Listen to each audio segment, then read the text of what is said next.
Vijana ambao wanaanza kuwekeza sasa hivi wana faida moja kubwa, kwamba ndio pamoja na kwamba kipato sio kikubwa, lakini ana muda mrefu wa kuwekeza. So kama ukiwekeza kwa miaka 30 kwa mfano, ambacho ni kipindi chako cha kufanya kazi, uje kuongeza na ile faida ambayo inapatikana na ule uwekezaji wako, unaweza kujikuta kwamba una hela nyingi.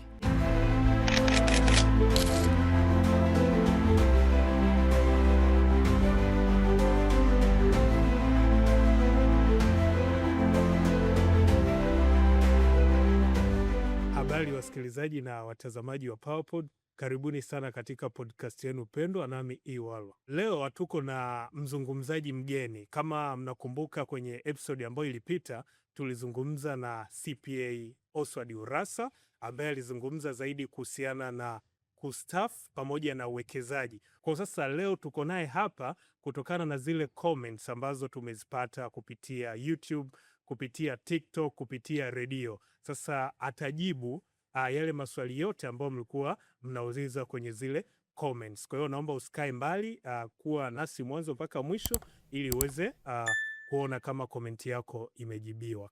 Karibu sana na nafurahi kuwa na wewe kwa mara nyingine tena. Asante sana, nimefurahi kupata nafasi hii kuja kuzungumza kwa kina na kutoa maelezo ya kina zaidi kuhusiana na yale ambayo tulizungumza, na niko tayari. Kwa naomba tuende moja kwa moja kwenye comment ya kwanza.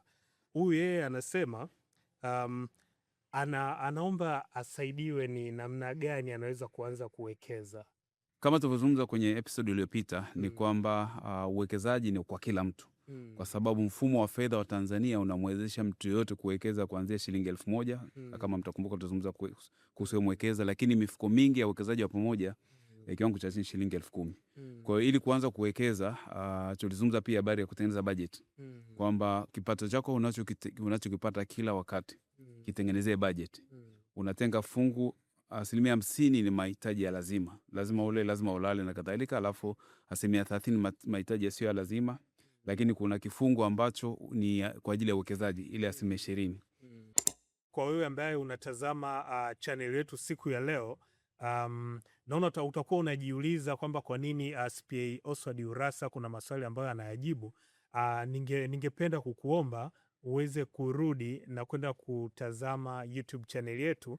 Utaona kuna episodes ambazo tayari alizungumza. Kwa hiyo hii ni reference kwa episode ambayo tulitoa na watu wengi waliuliza maswali, na ndio maana tunayajibu siku ya leo. Sasa kama ukishatengeneza bajeti yako namna hiyo, maana yake inakuwa rahisi sasa kuanza kuifanyia kazi, kwamba kila utakachokipata kama kipato, ile 20%, kama unaweza, wengine wanaweza wakawa na pungufu, au wengine wanaweza kuwa na zaidi ya 20%, kile ambacho umekilenga kwa ajili ya kukiwekeza ndicho sasa unaanza kuwekeza kwenye mfuko wa uwekezaji wa pamoja. Kama ni kiasi kubwa unaweza kwenda kwenye hisa moja kwa moja. Lakini pia kama ni tulizungumza habari ya uwekezaji kwenye hati fungani za serikali kuu, kiwango cha chini kama shilingi 1,000,000. Kwa hiyo sehemu ya kuanzia, kisha unatengeneza budget kuhusu kipato chako, utenge matumizi ya lazima, alafu na yale yasiyo lazima. Lakini lile la uwekezaji ambalo tulipendekeza kama 20%, hakikisha unafanyia kazi kila mwezi. Na pia tulizungumza kwamba unaweza ukaweka kitu kinaitwa standing order kule benki. Kipato kishaingia, ile 20% na chomolewa kwenye akaunti yako, inakwenda kuwekezwa mahali husika, kwenye mfuko, kwenye hisa, kulingana na utaratibu ambao utakuwa umetengeneza. Kwa hiyo unaweza kuanza kutengeneza kuwekeza, kuanza kutengeneza bajeti yako na kusimamia pesa zako. Na tulisema ukitengeneza bajeti, unasema nataka pesa yangu iende kwenye 1, 2, 3, 4. Nashukuru, umejibu vizuri sana, lakini pamoja na kwamba umejibu, pia kuna maswali ambayo tayari yanahusiana na ambacho umekijibu. Umezungumza kuhusu uwekezaji kwenye hizi hati fungani labda za serikali. Na pia kuna mtu ambaye anasema hapa, yani akiangalia anaona hiyo ni kwa ajili ya watu ambao tayari ni matajiri, kwa sababu iwe 500,000 hadi 1,000,000 kwake yeye haoni kama ni sehemu ambayo anawekeza, kwa anaona ni sehemu ambayo imewatenga watu wengine. Ni kweli kiasi cha chini kwa kwenda moja kwa moja ni shilingi 1,000,000 za serikali, au 500,000 kwa baadhi ya makampuni kama iliyoko sokoni sasa hivi ya EFTA pamoja na First Housing Finance. Kuna mojawapo ni kama 500,000 kiwango cha chini. Kwa kama hauna kile kiwango cha chini kinachotakiwa, haina maana umefungiwa nje moja kwa moja. Unaweza kwenda kuwekeza, lakini unawekeza kwa kupitia mifuko ya uwekezaji wa pamoja. Na kama tulivyosema 10,000, mingi ni 10,000. lakini hata 1,000 ya mwekeza pengine pia wanawekezaga huko na kadhalika. Kwa hiyo tunachokizungumzia hapa ni kwamba kuwekeza inawezekana kwa kila mtu, ili mradi uwe na kuanzia 1,000 na kuendelea. Kama ni chini ya 1,000,000, kama unataka kwenda kwenye hati fungani za serikali kuu, utaweza, unapitia sasa mifuko ya uwekezaji wa pamoja. Kwa kile ambacho unacho ukiwekeza kwenye mifuko ya uwekezaji wa pamoja, kinakuwezesha kwenda kuwekeza indirectly, bila kwenda moja kwa moja kwenye hizi hati fungani za serikali ama za makampuni. Lakini milango iko wazi kwa yeyote, na sio lazima uwe tajiri, na sio lazima uwe na pesa nyingi ndio uweze kuwekeza katika mfumo wetu wa fedha tulionao sasa hivi. Kwa hiyo inamaanisha kwa wale watu ambao wanashindwa labda kuwekeza kwenye hizi bonds, ni vizuri wakaanza kwanza kuwekeza kwenye mifuko mingine, alafu pengine wakishakuwa yani pesa zao zimeongezeka sasa kufika labda hiyo 500,000 hadi 1,000,000 ndo wanaweza sasa wakawekeza kwenye hizo za Benki Kuu ya Tanzania. Ni sawa kabisa. Kuna wengine nawafahamu wanatumiaga mifuko hii kukusanya hela. Labda kuna mwezi amepata 200,000, 300,000, akizifikisha anakuwa na lengo lake. Labda nataka mimi nikishafikisha 2,000,000, 300,000 au 500,000 kwenye mfuko wa uwekezaji wa pamoja, wanazichomoa kule. Kwa sababu kweli ni kwamba mfuko wa uwekezaji wa pamoja faida yake ni ndogo kuliko kwenda moja kwa moja. Kwa sababu kumbuka, kama inakusanya hizi amana na kwenda kuziwekeza, lazima waje watoe gharama zao za uendeshaji na mahitaji yao mengine. Kwa hiyo utakachokupa wewe kama mwekezaji lazima kitakuwa ni pungufu ya kile unachokipata kama unakwenda moja kwa moja. Sasa wengine wanachokifanya, wanatumia mifuko ya uwekezaji wa pamoja kukusanya fedha zao. Zikifika kiasi ambacho ameweka, naweza kusema lengo lako ni 2,000,000, 3,000,000, unazichomoa kule kwenye mfuko wa uwekezaji wa pamoja na kwenda kuziwekeza moja kwa moja ili uweze kupata faida kubwa, kwa sababu kule kwenye ukienda moja kwa moja unapata faida kubwa kuliko kupitia mifuko ya uwekezaji wa pamoja. Lakini tunaendelea kusisitiza kwamba uwekezaji ni kwa kila Mtanzania. Hata watoto wa shule, ile pocket money unayopewa, badala ya kuitumia yote, unaweza kutumbukiza kwenye uwekezaji, kwenye mfuko wa uwekezaji wa pamoja. Kwa hiyo ukaanza kufanya uwekezaji hata kama wakati unasoma. Kwa hiyo milango iko wazi kwa kila mtu, na sio kwa matajiri na sio kwa watu wenye fedha. Bado wana hiyo fedha kidogo ya kuanzia tu. Okay. Yeah. Unajua watu wengi wanasema sisi vipato vyetu ni vidogo ndio maana hatuwekezi. Hata kuna wengine ambao hawaweki akiba. Ukimuuliza sababu anakwambia ni kwa sababu ya kipato kidogo. Hii ina uhalisia au ikoje kwa mtazamo wako? Ni kweli vipato ni vidogo, lakini pia inategemea na matumizi tunayofanya. Na kama hutatoa kipaumbele kwenye matumizi ya lazima na ukatumia matumizi mengine yasiyo ya lazima, siku zote hutaweza kufanya uwekezaji. Na ni rahisi tu. Kwa mfano yale matumizi ambayo sio ya lazima ukiyapunguza, au kupunguza matumizi yako mengine, soda ni kama shilingi 600. Tuseme labda uko unakunywa soda 3, kama mimi utakunywa soda moja tu, au unaachana na soda tukunywa maji sijui ni 500, kitu cha namna hiyo. Kile ambacho unaacha kukitumia ukiwekeza kwenye vyanzo vya uwekezaji ambavyo tumeshavizungumzia, unakuwa tayari umeshafanya uwekezaji. Kwa hiyo cha muhimu ni kuangalia tunatumiaje fedha ambazo zinakuja mikononi mwetu, na kile ambacho kinachobaki na kile ile fungu ambalo tunataka kulitenga kwa ajili ya kuwekeza, tuhakikishe kwamba linaelekezwa kwenye uwekezaji. Na kama tulivyozungumzia, fursa ziko nyingi kuanzia 1,000, 10,000, 500,000, 1,000,000 na kadhalika. Kwa hiyo utakavyokuwa umejipanga pamoja na kipato chako na kutengeneza bajeti ya kutoa yale matumizi ya lazima na sio ya lazima, lakini pia kusimamia matumizi yako, itakupa nafasi na fursa ya kile ambacho umeacha kukitumia ukakitumbukiza kwenye uwekezaji. Asante. Na huyu yeye anasema yeye hawezi kuwekeza kwenye hisa, ila amewekeza zaidi kwenye kubeti. Kama umekuwa tu ni mfuatiliaji, yani vijana wengi wanazungumza, leo tunaenda kutia mkeka, leo tunaenda kufanya uwekezaji. Anaona sasa kwa vijana, yani betting, yani wameshaanza kuamini na wameaminishwa, na baadhi wameamini kwamba hiyo ni sehemu ya uwekezaji, kwa sababu anaweka labda 500, anaweza kupata zaidi ya 500, pia anaweza kukosa. Kwa mtu anaamua afanye kwa namna ambayo anaona ni sawa. Hapana, kwa maana ya kitaalamu ya beti sio uwekezaji. Ni mchezo kubahatisha. Lakini uwekezaji ni kitu ambacho unaweka leo ukitegemea kupata faida itokanayo na uwekezaji siku zinazokuja. Hata hizo hati fungani za serikali, actually ile ni deni kabisa. Kwamba ukishawekeza kwenye hati fungani kama ni miaka 20, baada ya miaka 20 unarudishiwa pesa zako. Na kila baada ya miezi 6 kuna riba unapokea kwenye akaunti yako moja kwa moja, wala haina changamoto. Lakini kama umebeti, ukifanikiwa bahati yako, ndio maana inaitwa michezo ya bahati nasibu. Kwa hiyo kuna kupata na kuna kukosa. Na sio wote wanapata. Lakini kama umewekeza kwenye hisa, watu wote na kuna faida, kila mtu aliyewekeza kwenye hisa anapata ile faida. Kama kuna faida na imegawanywa. Lakini pia aliyewekeza kwenye hati fungani, ile ni kama deni, lazima kila miezi 6 unapokea ile faida yako ya uwekezaji wako, na ikiiva unarudishiwa pesa zako. Kwenye betting ukishapoteza umepoteza, hutaka upate tena zile hela. Kwa hiyo betting sio uwekezaji. Okay. Nashukuru sana kwa kutoa ufafanuzi kuhusiana na hilo. Na huyu yeye anazungumza, anasema uwekezaji unarudisha yani pesa kidogo. Vijana yani wanachoamini kwamba mpaka yaje afike milioni 100 sio leo. Kwa hiyo ataamini tu kwamba hapa ambao ataweza kuwekeza ni kama Mr. Urassa mwenyewe, kwamba ndo ambaye anaweza akaweka hizo milioni 100 pale. Vijana ambao wanaanza kuwekeza sasa hivi wana faida moja kubwa, kwamba ndio pamoja na kwamba kipato sio kikubwa, lakini ana muda mrefu wa kuwekeza. So kama ukiwekeza kwa miaka 30 kwa mfano, ambacho ni kipindi chako cha kufanya kazi, ukija kuongeza na ile faida ambayo inapatikana na ule uwekezaji wako, unaweza kujikuta kwamba una hela nyingi ambazo kwa mazingira ya kawaida pengine usingekuwa nazo. Lakini kubwa ni kuhakikisha kwamba ile fungu lako la uwekezaji kila wakati, kila mwezi linakwenda kwenye uwekezaji, kwa sababu pia maana yake utapata faida juu ya faida. Ulichowekeza mwaka jana, ukiingia mwaka huu na kama ukuzichukua, maana yake unachukua ile faida yote ya mwaka jana pamoja na michango yako au uwekezaji wako ndani ya mwaka husika.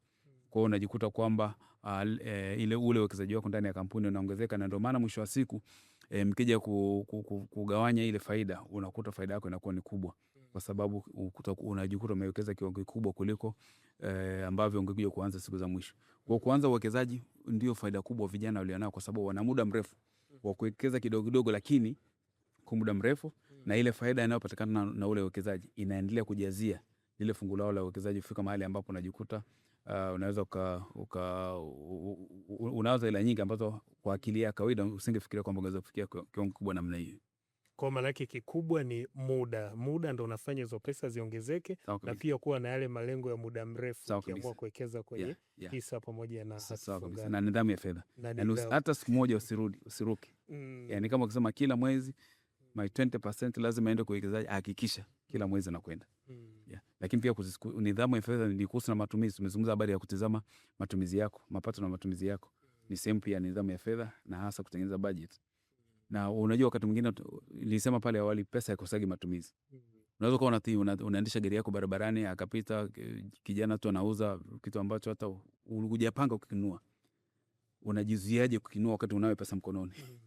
Ndio maana nasema kwamba ukiwa na bajeti yako ukisema nataka kutumika kwenye mambo 4, likija la 5 unasema hapana. Na uwe na nguvu na ushawishi kusema kwamba hapana, hiki hakiko kwenye budget, kwa hiyo mimi situmii hela kwenye eneo husika. Nashukuru. Na kuna ambaye amecomment, watu wengi ambao wanafundishwa hivi vitu ni watu ambao wamesoma business pamoja na yani kwamba business economics na finance, ila watu wengine wanakuwa hawajui. Kwa hiyo unahisi kuna umuhimu wa kuanza kufundisha shuleni? Ni kweli kabisa. Nimesikia, sina uhakika sana, lakini kwamba mitaala ya shule ya sekondari imebadilishwa. Sina uhakika sana, lakini uzuri ni kwamba kila mtu regardless ya profession yako unashika pesa. Uwe engineer, uwe mhasibu, uwe mwanasheria, uwe mtaalamu wa hifadhi ya jamii, ile taaluma yako ulionayo utashika pesa kama mshahara. Kama ni consultant unashika pesa. Lakini sasa jinsi ya kuzitumia zile fedha ndio kitu ambacho hakijafundishwa, na ndicho nadhani anachokizungumzia, kwamba tuanze kuwafundisha vijana wakiwa wadogo kuhusu elimu ya fedha, jinsi ya kutunza fedha, jinsi ya kutumia, jinsi ya kufanya uwekezaji, lakini pia jinsi ya kutengeneza budget, ili hata kama akija kuanza kazi hawatachanganyikiwa. Unajua, na watoto wetu wana mfumo wa elimu ulivyo. Tunawapa walimu pocket money yao. Nilikuwa nimezungumza na wanafunzi wa chuo kikuu kimoja wakati wameanza mwaka wa kwanza mwaka jana nadhani. Nikaambiwa kwamba kuna mtoto ambaye alivyopewa ule mkopo wa elimu ya juu, kwa sababu mtoto rafiki yake ambaye wazazi wake na uwezo alinunua simu, alipewa simu ya milioni 3. Kwa hiyo akaenda kuchukua ule mkopo wa elimu ya juu, akaenda kununua simu ya milioni 3 ili afanane na mwenzake. Lakini angelijua kwamba hizo kwa kwanza ni mkopo, lakini pia zina lengo la kumsaidia kusoma.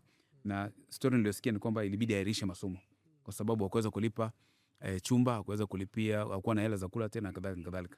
Na inadhihirisha wazi kwamba ni kweli elimu kuanzia shule za msingi, shule za sekondari, elimu ya fedha haipatikani na unakuja kukutana nazo mbele ya safari. Na kama hujajifunza jinsi ya kutumia fedha zako, ndo matokeo yake tunakutana na incidences kama hizo ambazo nilikutana nazo wakati nazungumza na wanafunzi wa hicho chuo. Lakini ni kweli kama mitaala imebadilishwa, tunatakiwa wafundishwe mapema. Lakini pia hata wazazi kama ukipata elimu ya namna hii, ni bora ukawafundisha watoto wako mapema ili waanze kujua kwamba fedha zinahitaji zina mahitaji maalum, malengo maalum, na unatakiwa kuzifikisha kule zinakotakiwa. Huyu mwingine anauliza kuwekeza 1,000, je, huko ni kuwekeza au ni kuweka akiba? Yani maanake kati ya kuwekeza au na kuweka akiba, naona 1,000 yani haifai kuitwa uwekezaji. Asante sana. Nilivyotoa mfano wa Vodacom Wekeza, nilikuwa nalenga kusema kwamba unaweza kuwekeza kuanzia 1,000 na 1,000 umewekeza. Kwa sababu kwa mujibu wa taarifa zao mpaka mwanzoni mwa mwaka walikuwa wanatoa 13% kwenye ile 1,000 unayowekeza, ambayo unapata kwa mwaka ni 13%, 1,000 ni 130. Kwa hiyo kuna kitu kimeongezeka. Na ukiwekeza manake unawekeza kwa ajili ya kupata cha ziada. Kwa hiyo hata 1,000 ni kuwekeza.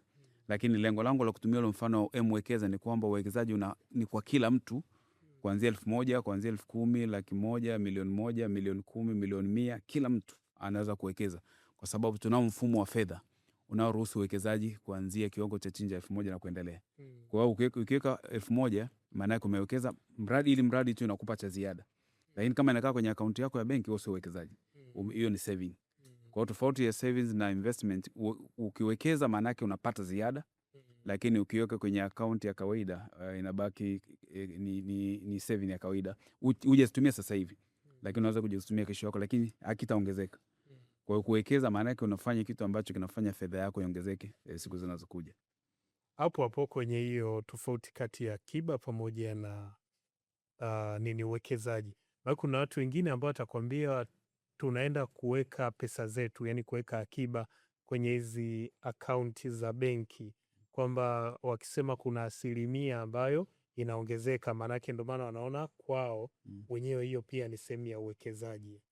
Ni sawa, ni uwekezaji kwa sababu kinaongezeka, lakini akiwezi kuongezeka sawa sana kwenda kuwekeza kwenye hati fungani kwa mfano, au kana mwingine hata kwenye hisa. Lakini pia mabenki, unajua mpaka uwe na kiwango kikubwa cha fedha ndio wanaweza kufikiria kukupa kale ka faida au kariba kidogo. Lakini pia ina kodi. Benki yakwambia nitakupa 10% ya amana zako kama faida, wakati wa kukulipa anakata 10%. Kwa hiyo maana yake unapokea shilingi 9 au 9% ndio faida unayopokea. Ni kweli ni uwekezaji. Kwa hiyo kuna tofauti tu kidogo kwamba ili kuweza kupata hiyo 1% kubwa lazima uwe na fungu kubwa. Kwa shilingi 1,000 wala uweze kupata nani riba yote. Na ndio maana nazungumzia kwamba unapowekeza maana yake unapeleka hela mahali ambapo zinaongezeka kwa muda. Na huyu mwingine yeye amezungumza zaidi kuhusiana na uhai, yani akiwa anamaanisha anahisi yani kwamba akiwekeza uwekezaji unaminya sana kiasi kwamba anashindwa kuendesha maisha yake vizuri. Je, uwekezaji unatakiwa kufanya ufikie kwenye hiyo hali, au uwekezaji unatakiwa baada ya kuwekeza maisha yako yaweje? Kama akitengeneza budget hawezi kwamba amejifinya, kwa sababu ana malengo. Na siku zote uwekezaji lazima uweke malengo. Kama mtakumbuka kwenye mada iliyopita tulizungumza kwamba kama pension yako itapungua kwa 65%, anza kuitengeneza ile hiyo tofauti kwa kufanya uwekezaji. Na kama anatengeneza budget na ana pesa za kutosha ile mahitaji ya muhimu, sidhani kama ni kujiminya kufanya uwekezaji, kwa sababu pia unatengeneza kesho yako. Leo una nguvu, ndio unaweza kukimbia ukafanya kazi, ukaenda kwenye biashara na kadhalika. Itakuja kufika mahali nguvu zinapungua, lakini yale mahitaji bado unahitaji. Kwa hiyo unatengeneza cash flow kwa ajili ya kesho yako. Kwa hiyo sio kujiminya sana, lakini pia wakati mwingine inabidi ujibane kwa ajili ya kujenga kesho yako. Hapo kwenye kujibana, yani maanake kuna wengine kwenye familia wanaamini sasa kwenye kujibana basi kwenye swala la chakula hasa watoto wataanza kula pengine ni maharage, Ukiachana tu na sio kwamba ni mboga mbaya, lakini mara nyingi yani, unajua kuna chakula ambacho ukiwa mdogo unatamani ukipate. Umeona, mwenyewe binafsi napenda maharage, lakini sasa ile kuna familia unaona zinaweza zikabadilisha mlo, wakala kuku kidogo, wakala nyama, mboga za majani. Kwa hiyo sasa hata kama ni kula utakuta familia basi ni ugali, mboga hivyo, yani kwamba tunajibana kwa sababu tumewekeza. Hiyo unaonaje? Hapana, sio maana ya kujibana. Maana ya kujibana ile fungu 50% ule decent meal, sio chakula cha ngazi ya chini sana wala sio cha juu sana. Chakula ambacho kinakusaidia uweze kuishi, kuwa na nguvu, kwa sababu pia utahitaji kwenda kazini, utahitaji kukimbia kufanya biashara zako na kadhalika. Na ndio maana tuna sehemu kubwa ya mapato yako 50% inaelekezwa kwenye yale mahitaji yako ya lazima. Lakini hatusemi kwamba ujibane sana kiasi kwamba mpaka uanze kupata changamoto nyingine za afya kwa sababu kujibana. Maana yake pia unaongeza gharama zako nyingine. Unabana kwenye chakula lakini unaongeza gharama zako za kwenye matibabu. Sio maana hiyo. Maana yake uishi ule chakula kizuri, sio cha ghali sana wala sio cha chini sana. Lakini pia sehemu kubwa ambayo tunajaribu kuhamasisha watu wa kufanye, unajua kwenda kula hotelini ghali. Kwa hiyo ukinunua chakula chako, gharama ambayo ungeweza kutumia kwa kula hotelini, unaweza kununua chakula wiki 2. Hayo maswali yalikuwa ni kwa upande wa TikTok. Sasa hivi tunahamia zile comments ambazo au maswali ambayo yamepatikana kutokana na YouTube, kwa sababu watu wana comment sehemu zote. Okay. Yeah. Tukianza na swali la kwanza, anasema naomba kujua, je, vipi kuhusu riski ya kupoteza pesa zako kwenye uwekezaji? Mfano, ukinunua share au hisa alafu mwisho wa mwaka unaambiwa hakuna faida, ni net loss. Hiyo imekaaje? Asante sana kwa swali zuri. Unavyowekeza kuna baadhi ya vihatarishi ambavyo unakutana navyo. Kwa sababu kwenye hisa kwa mfano unakuwa ni mmoja wapo wale wamiliki wa hisa, na mwaka husika kama hamna faida, ni kama mkulima aliyekwenda kulima lakini mwaka huu mvua hazikutosha. Lakini ukata tamaa, unaamini kwamba mwaka kesho utapata faida. Kwa hiyo ikitokea kampuni ikupata faida, kutakuwa mna gawio, lakini pia inaweza kuathiri thamani ya hisa kwenye soko la hisa. Kwa hiyo bei za hisa zinashuka. Kwa hiyo kama ulikuwa umenunua kwa bei ya juu na thamani ya hisa ikawa chini ya kile ambacho umenunulia, utakuwa umepata capital loss au kupungua kwa thamani ya uwekezaji wako. Na ni jambo la kawaida tu kwenye masoko ya hisa kwamba wakati mwingine zile kampuni ambazo zimeorodheshwa zinaweza kupata faida au zisipate faida, na wewe kama mwekezaji inabidi ukubali. Lakini pia kama ikipata faida kupitiliza ulivyokuwa umetegemea, maana yake pia ni risk, ni hatarishi, ambayo ni positive risk. Kwa maana hiyo, maana yake kile ambacho ulikuwa unakitegemea unapata zaidi ya kile ambacho ulikuwa umekitegemea, na ndio matokeo ya kuwa mmiliki kwenye hisa za kampuni, kwamba mwaka ambao mambo yamekuwa mazuri faida inakuwa kubwa, mwaka ambao mambo yalikuwa mabaya basi unakubaliana na matokeo, unasubiri mwaka unaofuata. Kwa hiyo tunavyowekeza kwenye hisa tunawekeza tukitegemea kwamba tutapata faida, lakini ikitokea hamna faida ndani ya mwaka husika, unakubaliana na matokeo, unasubiri mwaka unaofuatilia. Asante. Huyu mwingine amesema hayo unayozungumza ni kwa wale ambao wanapata angalau kipato kizuri, yani mshahara kwa sasa 2026 ni 250,000. Ukikatwa unabaki na 225,000. Watoto wanasoma, wanataka kula, ulipe kodi ya nyumba, alafu hizo hatifungani zinapatikanaje? Kwa mtu ambaye wa kipato kama alivyokokotoa hesabu yake 225 ndio anachobaki. Tunarudi kule kwa issue ya budget ambayo tulizungumza pale awali. Lakini pia ukiweka lengo kwamba lazima ufanye uwekezaji, basi unaweza kutenga hata shilingi 5,000 ukatumbukiza kwenye uwekezaji wako, wewe mwekeza au mahali pengine. Lakini tunachosisitiza hata kama kipato kidogo, jaribu kufanya uwekezaji. Lakini pia angalia yale matumizi ambayo sio lazima ya kusaidia kutengeneza fungu la uwekezaji. Kwa sababu kweli watu wenye kipato kidogo, sehemu kubwa ya kipato ile 50% inakuwa inaweza isitoshe yale mahitaji ya lazima. Kwa hiyo wakati mwingine wanategemea kutumia zaidi ya 50%.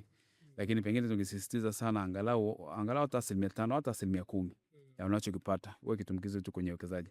Kwa hiyo ni kitu ambacho kinawezekana, lakini zaidi tutizame yale matumizi yetu Yale ambayo sio ya lazima tukayaacha, itatusaidia kuishi ndani ya ile 50%, na kinachobaki tutatumia matumizi mengine yakiwemo mambo ya uwekezaji.